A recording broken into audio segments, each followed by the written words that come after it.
Hello, and welcome to another read with me. I am Isabel, and I'm here to read another amazing chapter. We are officially on day nine, almost halfway. Tomorrow will be day 10, and we are covering an amazing chapter that's called Utility versus Status.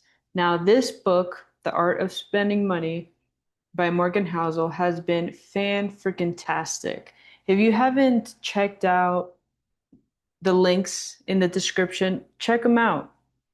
We read Psychology of Money a few years ago, and I mean, I've been hooked. It's such a good book. And then this follow-up, The Art of Spending Money, is yes, yes, yes, yes. So good. Good job, Morgan. Good job. Very proud of you. Now, last chapter was really, really interesting, and to me, it really hit a specific, not a nerve, but it gave me a sense of, wow, just perspective, because it shared the story of the Vanderbilts. If you don't know who the Vanderbilts are, I mean, they are in history because they've built, well, one person built such a huge amount of wealth, like over 300 billion with a B. And in 60 years, it was gone, vanished. The reason being is because they were so controlled by money that they just wasted it. They didn't know what to do with it.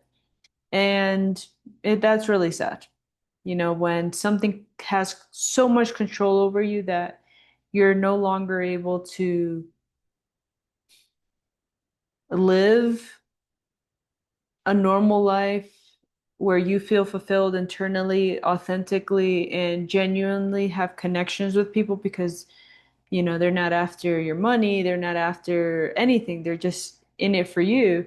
I mean, that's really a mind shift, a mind completely, if you are going through that, it could really mess up with a lot of things like your mind, your heart, your self-confidence, all of that, your trust. The level of trust that you have is goes down significantly. So the reason why I feel that chapter hit such a nerve was because I see that happening in social media a lot. Like 2 or 3 years ago, 2023, the end of, yeah, like let's say 2.5 years ago, we were privileged enough to sell our company.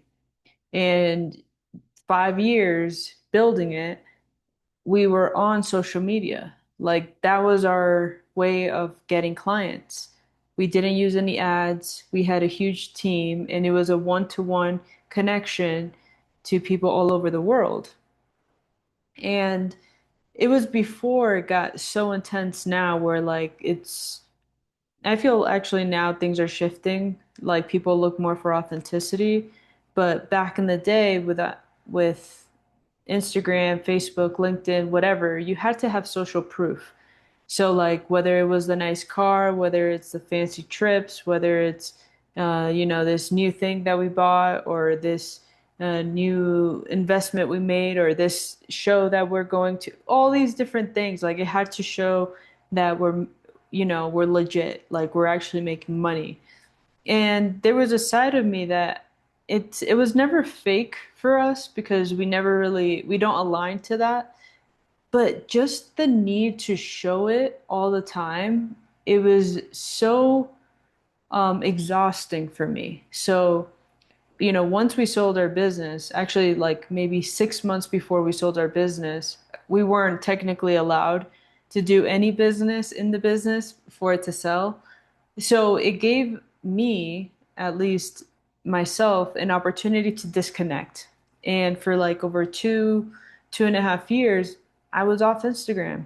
Like I didn't post, I didn't share anything. I wasn't like, doing stories. And for me, it was so relief. It was like this freedom, because who am I going to show? Like, I just had the most amazing conversation with somebody in the sauna, and they just happen to, be a world-class person that is successful, that has incredible accolade, like all these different things, and then I'm supposed to post that? No, psh. On the contrary, I was like so grateful for those opportunities of silence, of distance, of being able to say no, you know? That's why that chapter was so significant for me because I learned. I'm able to really reflect now and look at those times as learning periods. And then now we're going to get into utility and status. Utility versus status. The value of anything is its ability to help you live the life you want, nothing more. And I'm excited to go into this because I have a feeling, and I haven't read this chapter, it's going to really align to the core essence of why money is a tool. Okay, and why, if we treat it like that, we will become even more fulfilled in our, journey to evolution and to becoming the best version of ourselves, which is why we're here, right? And if you agree with that, make sure to hit like, subscribe, share this with a friend, the whole deal. Let's get into it, shall we? I once heard someone say that a high-end Toyota is a nicer car than an entry-level BMW because a Toyota is filled with things that make driving more pleasant. Plush seats, a great sound system, a moonroof, while the low-end BMW is just mostly bragging rights. I love that framing. The next Toyota decked out with all the options has utility. It makes your life better. You're owning it for yourself. The low-end BMW has status. It might change other people's opinions of you, and you're owning it for them and their attention.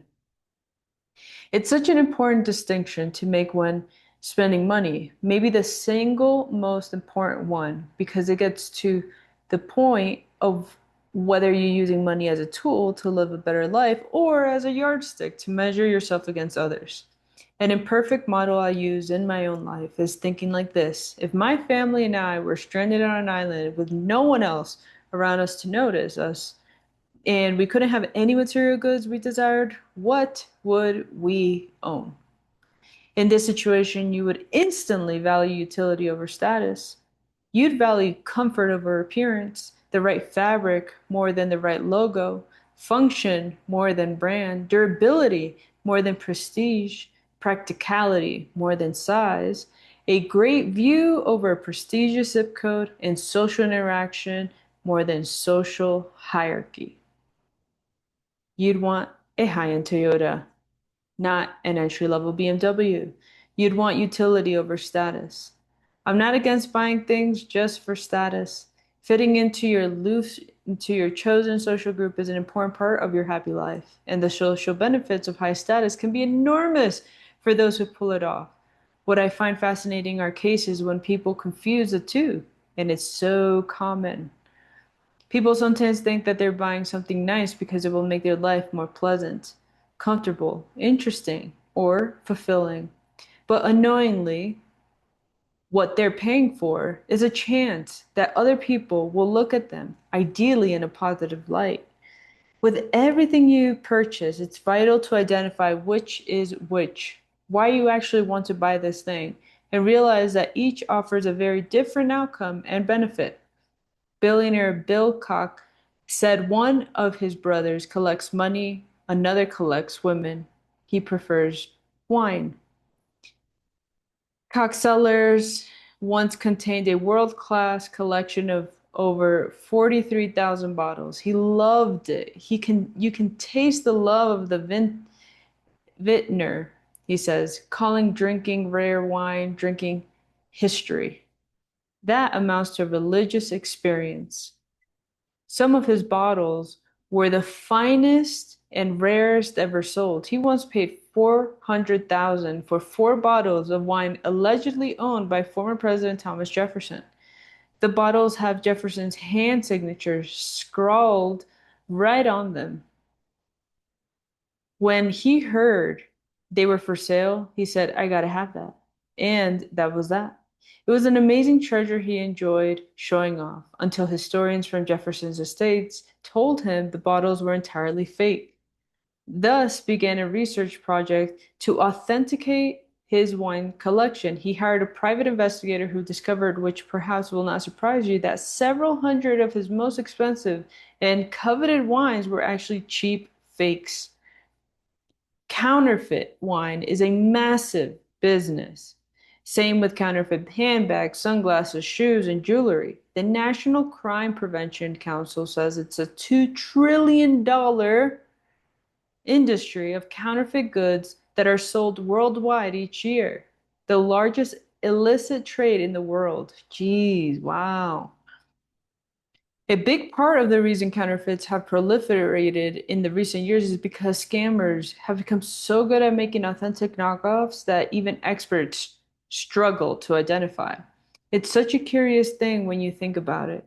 Some goods are expensive because they are deemed to be superior quality, but even astute buyers in the premium brands themselves often struggle to spot counterfeits because the quality of the fake product is often pretty comparable to the real thing. One of the scammers who took Bill was an Indonesian wine enthusiast named Rudy Kurniawan. He was arrested in 2012 for running a massive fake wine operation. Kurniawan got away with selling fake wines to some of the most astute of wine drinkers in the world for years because his fake wine didn't just look good, it tasted so good, so authentic that he was a master at blending together cheap wine, slapping a fake label, and made collectors salivate and selling them for absurd prices.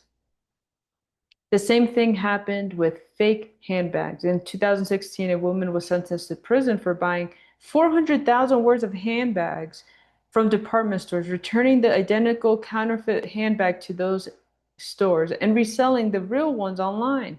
She got away with it for 2 year for sorry, she got away with it for years because the fake purses she returned to the stores were so convincingly authentic. Wow. If the taste of a fake wine or the quality of a fake handbag is indistinguishable from the real thing, you should not be bothered if your goal is utility. But so often it is not. What you wanted was status. You wanted to show others and know for yourself that you own something few others can have. It makes you feel better about who you are and what you've accomplished, which again, no problem with that. Of course, I do it sometimes myself.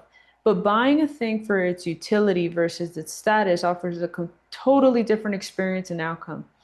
Author David Brooks once wrote about a trip to Africa. He and his family stayed in 7 different locations, some modern and luxurious, other camp styles with no running water. Wow. After the trip, Brooks and his family realized that they enjoyed the lower end, homely camps more than the nice hotels. At the cheap camps, they got to socialize with locals and meet other guests. His kids played soccer with the staff. At the expensive hotels, they were isolated in cocoons of sterile safety. That was the entire allure of the nice hotels. Stay here and you will hardly be noticed any different from Midtown Manhattan or Serengeti. But it wasn't at all what this family actually wanted.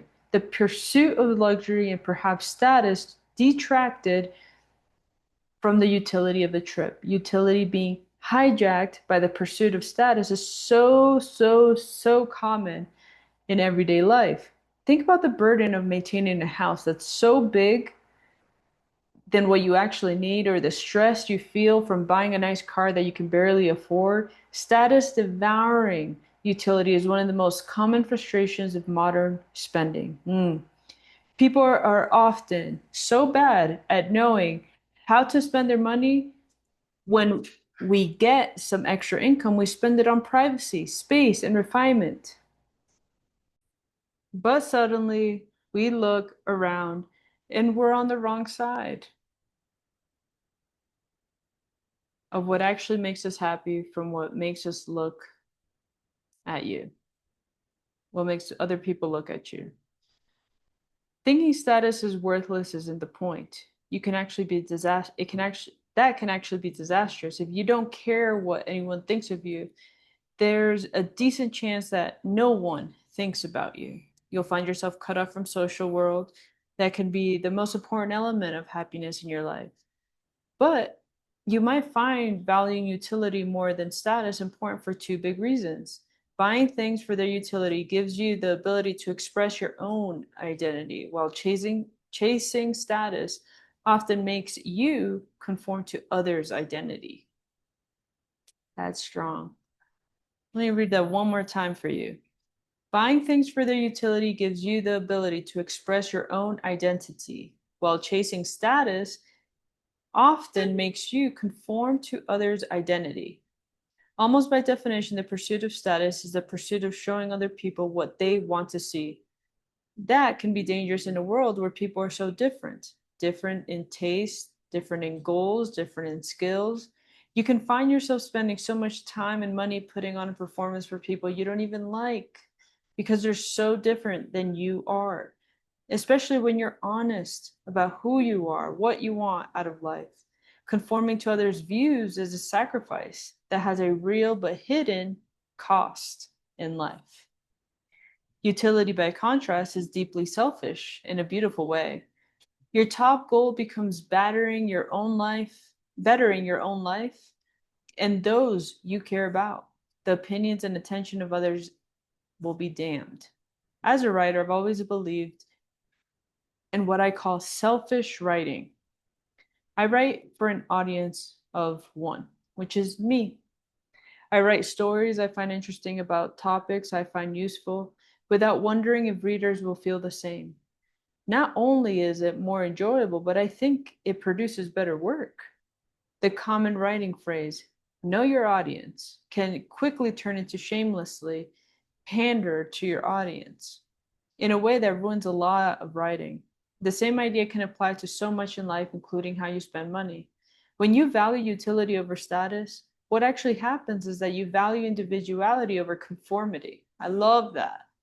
The result, just like in writing, can not only be more fulfilling, but produces a better result. By letting yourself be yourself without pandering to what others might want you to be, you get to focus on what you're good at and what actually makes you happy.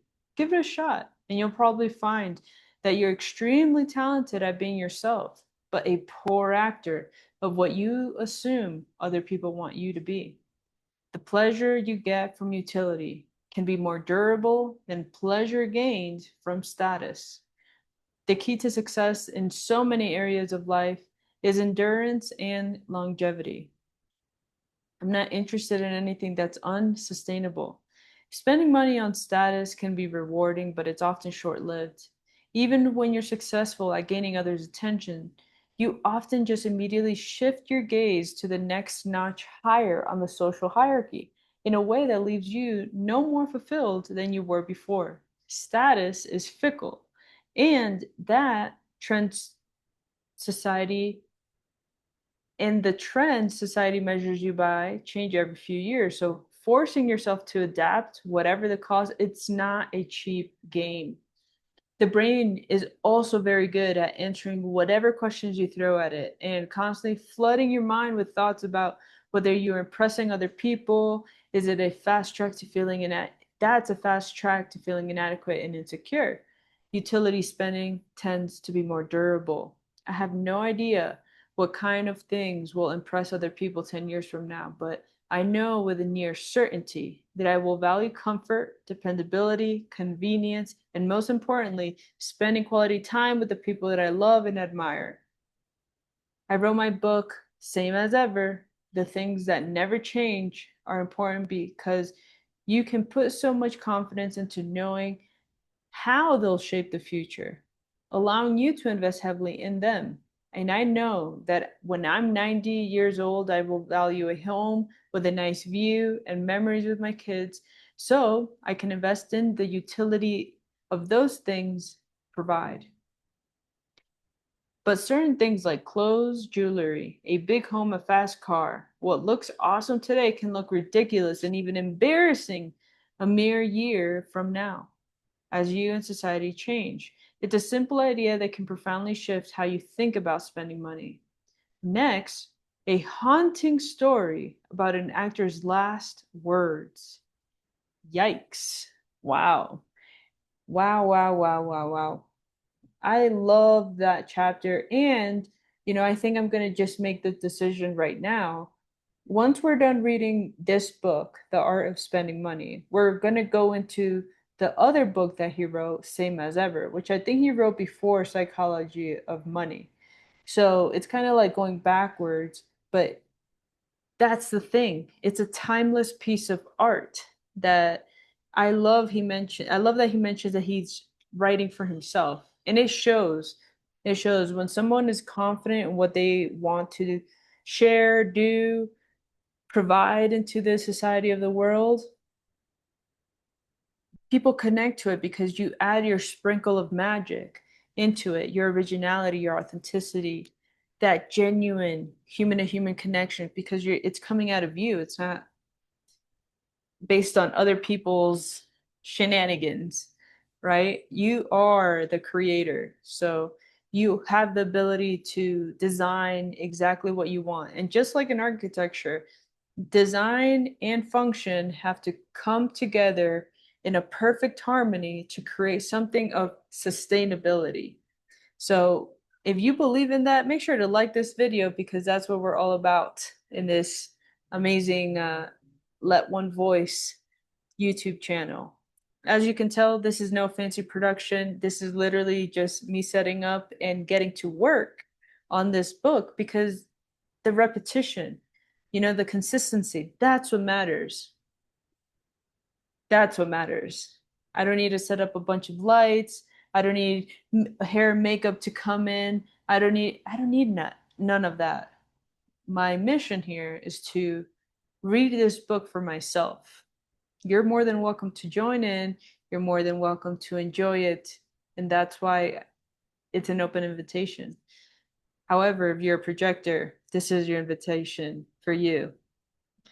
And we'll get into, human design in a different video, but the next one, it's all about risk and regret. And I'm really excited to read that because he's such a good storyteller.